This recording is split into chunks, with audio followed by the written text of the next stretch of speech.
Alex Answer here, coming to you from the mobile studio here in Taos, New Mexico. I want to talk about Donald Trump. Why are there so many people that are duped by what is obviously a show? I mean, we're talking about You're Fired.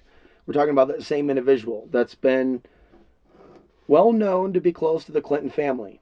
However, this doesn't alarm the loyalists. Why do people keep saying that the establishment is against Donald Trump? What's their evidence of this? All I see is Donald Trump everywhere. Donald Trump everywhere on the news feed. Now, there is a lot of there's a lot of really insane things, insightful things that Donald Trump has obviously said, and ways that he's marginalized entire groups. And there are people that should have more common sense that have been somewhat involved in the liberty movement. My intention is not to be insulting. I'm generally concerned. This is not a good sign for consciousness.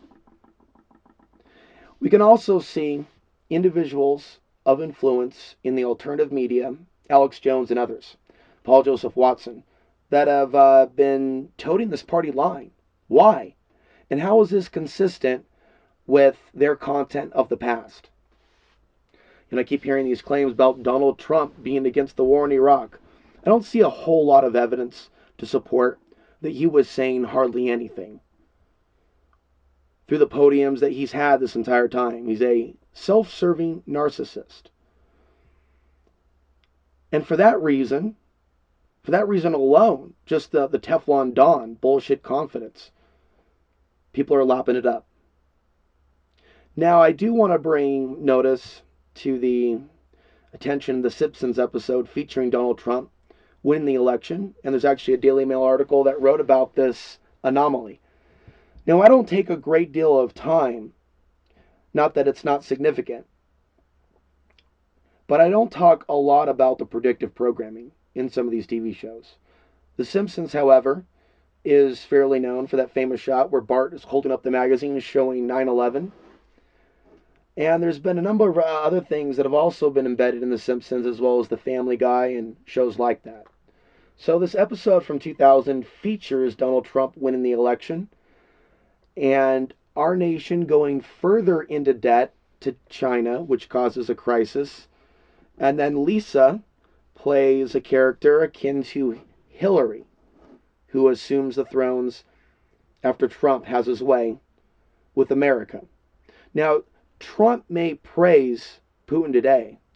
These are actors on the world stage, and things are ramping up for the stage-managed World War III. Whether it's Trump or another president, as we see this Democrat-Republican switch back and forth throughout the last several decades and beyond, I see the next president inheriting a great war. But it's a conflict that will be controlled. China never got to where it got by accident. They've had the blueprints from Boeing for many years, Lockheed Martin. They have the monopoly on the rare earth minerals. None of this is by accident, nor the Russians' relationship to the Clintons over uranium. Money that came in from the Russians to the Clinton Foundation.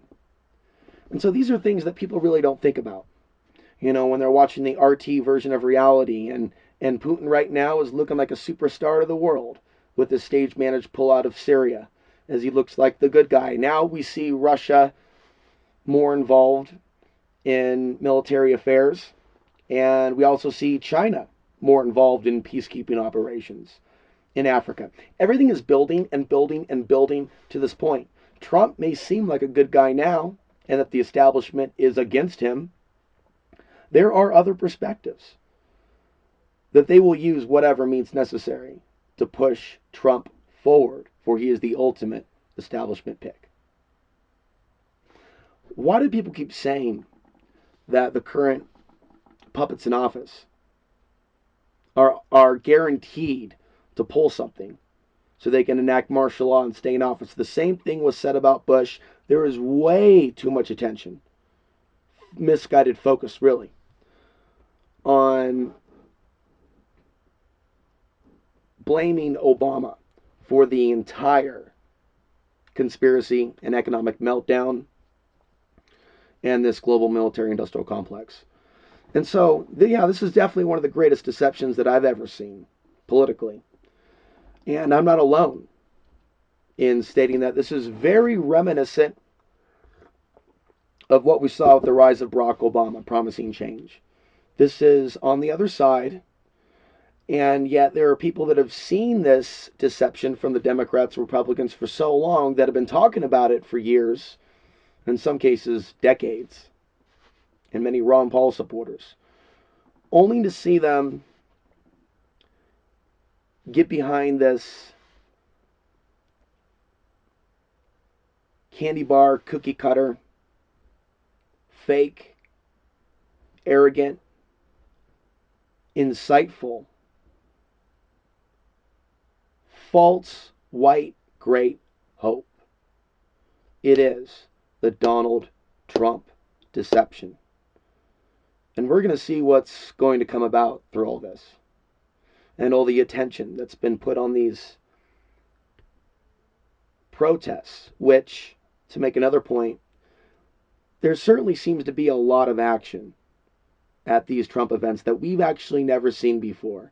And probably one of the most important points that I want to make is how people are being conditioned to blindly follow this authoritarian tiptoe attitude that Donald Trump is promoting.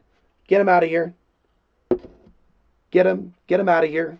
Oh, look at the cameras. They're going to turn. They're going to give the just like literally like playing a part, like reading from a script. Get him out of here. And then you see this mob mentality from the supporters, which cannot be denied. You know, I've seen dozens of videos, the most outrageous videos. With one guy, with his hands clenched like this, like he doesn't really know how to form a fist, bobbing back and forth, going, "Come on, get some." I mean,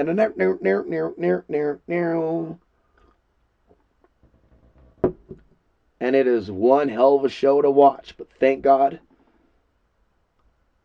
I'm only doing it from a distance. For now, I'm Alex Ansary for March 16th, 2016.